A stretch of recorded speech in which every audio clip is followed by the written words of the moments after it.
Hi again, folks. Welcome to the Sabre Zone. This is the video on the channel that always discusses what you guys had to say. I found one that I clipped out a few days ago, and I saved it for tonight when I had some time and I got home and I got some videos done. Let's take a look at it. And here comes the clip. Shout out goes to Alexander Dubois. He goes, "We don't even need a top pick this year." My God, you're getting confident, Alex. "We already have the young, talented core. Peterka, Quinn coming next year. We don't have place for more young studs. After 10 years of drafting, it's time to win. We need a few vets in the roster, not just all young 18 to 21-year-olds. Buffalo has all the young pieces, just need a few more vets." And I agree with you, we need a few more vets. But Alex, we can always use more young studs, and I'll tell you why. Even if they don't fit into our plan. If they don't fit into our plan, they're amazing trade bait if you want to get an amazing vet. You know what I mean? There's always teams looking for prospects, always. But what Alex says there is true. We just need a few more vets, and this team will be pretty cemented in its character, I believe. And I'm talking a few steady vets. We don't need the superstars. We don't. I'd love to get Patrick Kane. I would love to get Patrick Kane. I'll just go on the record. I'd love to get him, really. But we can't, let's say, and I'm just putting him out there, we can't get him this summer because it would cost some of those young players. And that's my point, Alex, when it comes to the young studs, why it's important to get these picks. You can never have enough drafts. You can never have enough youth in your system. You can just never have enough because no matter what, you got to use it. You have to use it up eventually. And I tell you what, if you think we would have a stud team, how do we maintain the stud team without the youth though, right? So we would have to keep the youth coming in the door like a revolving door when you're doing it right. Problem is, you look at a team like Vegas, who literally, if you go look at their farm, it's a mess. They destroyed their farm to win now. This is why I wasn't surprised they're the ones that wound up getting Jack, really. Because they were willing one more time to give the farm, basically, because, you know, Tuck is not an old guy at all. It's like 1 year older than Jack, right? A little older, not much. So. And then you got Krebs, who we wanted in that deal. So there has to be, for us, if we're going to make any stab, let's say, at us going after a vet, we have to have those young studs in the minors ready to come up. They're going to want them. Tell me a lot of teams wouldn't want Jack Quinn right now or JJ Peterka. I think there's a lot of teams that would be willing to give us for those two guys, right? Those two guys. We'd probably get a lot back right now with some sort of deal somewhere. With some team, I'm sure of it. You know, we'd be out of our minds to do it. I'm just using as you know, I'm just giving you a definition of a situation. So yes, what Alex though, what caught my eye mostly with that though is we need a few vets. We need a few vets. And Alex, for the record, I know you said we were drafting 10 years. Well, buddy, we're going to be drafting the next 10 also. Just get ready. We got 4 first rounders and 4 second rounders just the next 2 years alone. But there's a perfect example of why it's important, eh? And I really think that Alex might be onto something. We might be shifting from, you know, drafting some young studs to trading some draft picks to getting some vets in, you know, and starting to get the team a little more maturity in there.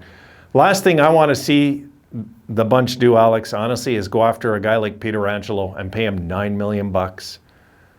And I don't want to go that route. I don't want to make that mistake, you know. And if we ever make that mistake, we do it with our own farm system. We do it with Rasmus Dahlin. We do it with guys we're developing in our system already. It would have been a brutal mistake if we would have went after, you know, some of these guys that got all this money, all this big money. You know, if we're going to go after, let's say, a guy like PK Subban, okay, this offseason, I'll throw PK out there because I would like the Sabres to nab him if we could, for sure. Nab PK, maybe it'll resurrect his brother. Who knows? It could have an effect.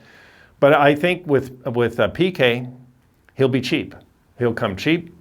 And PK's more the type of guy, because from what I know about him here in Montreal, he as much as he can be a clown and clown around, he's a very team-oriented guy.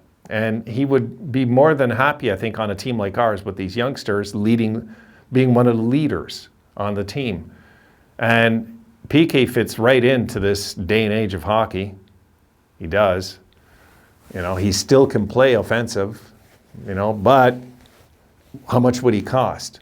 That's the question. I'd rather land a guy like him for $2.5 million a year for 2 years than I would some big stud for $8 or $9 million. I'd lose my mind. If the Sabres do that this offseason, I'm going to cry. I'm literally going to cry.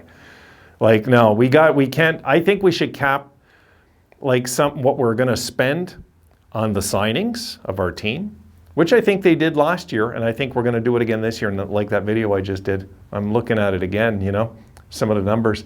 And I think we'll do the same thing in unrestricted. I think we would, if we were to sign 3 big unrestricted names, I think it would have to be within a $10 million radius. They'd have to do it.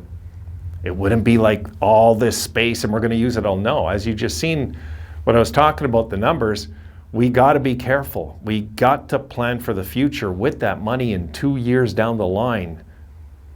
And then 3 years, and you got to maintain a healthy cap to be a successful friend, or else you run into crunch. You run into a cap crunch, and the next thing you know, everything's a mess. And you got to move guys, you got to do all sorts of things. We don't want to run into those messes in the future. I don't think Adams will.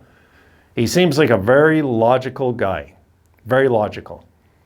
I mean, I looked at some of those signings this summer that we did, and I was like, wow, really?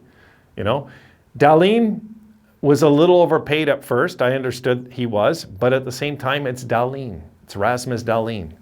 It's a very low risk, $6 million cap hit. It is, because it's Rasmus Dahlin. And I'll say the same thing probably about Owen Power in a few years. We'll see how Power plays out. You know, where there's all sorts of things we have to look at down the line with the finances. So with the vets, that's the point I'm trying to make, Alex, is with the vets, we can't go and start going crazy with the money, though. I would say take $10 million, say we want to get a defenseman, right-sided if possible, a goaltender. That would be priority. And I think we could get a guy like Holtby, let's say, for $2 million. I think we could get a guy like that. And then we'd have to look at who's available, you know, in the offseason. Could we get a player in a trade that's under a pretty friendly contract, let's say that's making like $4 million a year, that's a real stud defenseman for maybe a first rounder and a prospect, you know? Like there's always teams trying to free up cap. If we take away from the money part of it, we're taking away from our power. We got to maintain that power that we have over other teams. That's why teams will come crying to us for our cap space, crying next year. Again, you know?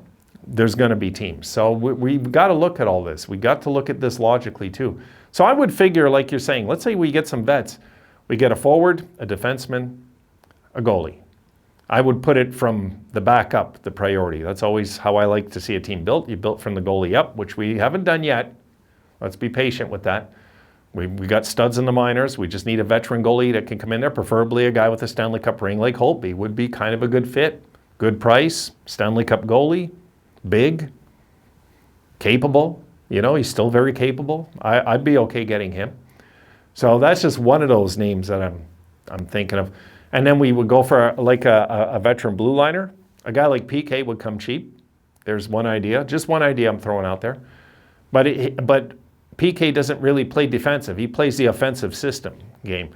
And I think he would fit in perfect in the Granato, you know, the Granato offensive-minded team that Granato's making here. So I think he would fit in fine with us. These are just names I'm tossing out there. Forward, I don't know. Kane would be too much. It'd be too much of a cap hit. No way.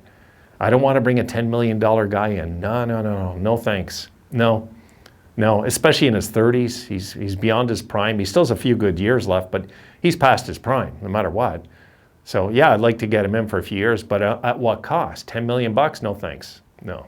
Because if we do that, we're being selfish and only thinking of players we like. You know, we're not thinking of what's good for the team in the future. What about all these guys that have to sign and all these things? You know, there's so many intangibles I don't want to see the Sabres mess up. But again, I trust this regime. This regime right now, I trust them. I do. With the money and the acquisitions.